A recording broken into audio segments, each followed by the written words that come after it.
आषाढ महिनाभर टिकणारा कुरकुरीत मसाला पुरी घरीच कशी बनवायची ते आज मी दाखवणार आहे। ही पुरी छान नाश्ता किंवा प्रवासासाठी एकदम परफेक्ट आहे। शेवटपर्यंत व्हिडिओ नक्की बघा, कारण न सोडा वापरता कुरकुरीत आणि मैदा न वापरता जास्त दिवस टिकणारी सिक्रेट स्टिक सांगणार आहे। आणि आपल्याकडे आषाढ तळला जातो त्या पद्धतीने मी आज तुमच्यासोबत तळणीचा फर्स्ट पदार्थ शेअर करते। चला मग व्हिडिओला सुरुवात करूया। सर्वप्रथम इथं मी 1 वाटी गव्हाचं पीठ घेतलेलं आहे, पाव वाटी रवा घेतलेला आहे, 1 चमचा इथं मी ओवा घेतलेले, 1 चमचा मी जिरा पावडर घेतलेली आहे, चवीनुसार नमक, 2 चमचा इथं पांढरे तीळ घेते आणि चिमूटभर हळद ॲड करते।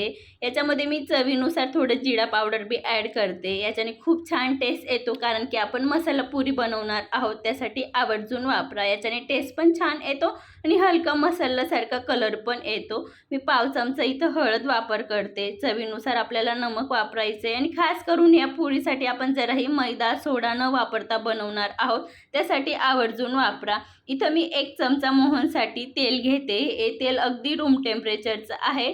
मी इथं सुरुवातीला पाव चमचाच वापरलं होतं, त्याच्यासाठी नंतर थोडं ॲड केलेलं आहे। आता आपलं सर्व साहित्य व्यवस्थित मिक्स करून घ्यायचं आहे। अगदी आपल्याला हलका मुटका वळतो त्या पद्धतीने व्यवस्थित मिक्स करून घ्यायचे। अगदी 1च चमचा मी इथं तेल वापरते मोहनसाठी। आपल्याला सर्व साहित्य व्यवस्थित मिक्स करून घ्यायचे। अगदी पिठाच्या एक कणाला तेलाचं मोहन लागेल या पद्धतीने आपल्याला मिक्स करायचे। मी सुरुवातीलाच सांगितलं की आपण मसाला पुरी बनवतोय, त्यासाठी इथं मी अगदी मूठभर बारीक कट केलेली कोथिंबीर ॲड करते। हिरवी कोथिंबीर, याच्याने कलर पण खूप छान येतो आणि या पुरीचा टेस्ट पण खूप छान येतो, त्यासाठी आवर्जून वापरा। तुम्हाला प्रश्न पडला असेल की ते हिरवी कोथिंबीर वापर केलेला आहे, तर ही पुरी जास्त टाईम टिकणार पण नाही आणि अगदी कुरकुरीत होणार नाही, वातड वगैरे होईल। पण मी तुम्हाला गॅरंटी देते ही पुरी अगदी कुरकुरीत होईल, अगदी बाहेरचे चिप्स वेपर्स भेटतात त्यासारखी कुरकुरीत होईल। मग त्यासाठी व्हिडिओ शेवटपर्यंत नक्की बघा।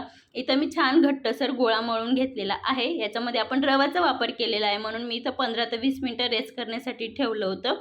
रेस्टनंतर आता आपण एक पोळपाट घेऊया आणि त्याच्यात मी सम आकारामध्ये 2 गोळेचे भाग करून घेतलेले आहेत। आता आपण जशी चपाती लाटतो त्या पद्धतीने लाटून घ्यायचे। इथं आपल्याला जराही साठा वगैरे लावायची गरज नाही, तेल वगैरे लावायची गरज नाही। मी इथं सुक्कं पीठ लावते। पीठ लावून आपल्याला होईल तेवढी शक्य पातळ लाटून घ्यायची। बघू शकतात आपण याच्यामध्ये जे साहित्य वापरलं होतं ते मी खूप बारीक वापरलेलं आहे, म्हणून लाटायला खूप पटक्यात लाटली जाते आणि जे साहित्य वापरल्यामुळे याच्यात कलर पण खूप छान आलेला आहे। जिरा पावडर, हळद आणि कोथिंबीरमुळे कलर पण खूप सुंदर येतो, म्हणून आवर्जून ही वस्तू वापरा।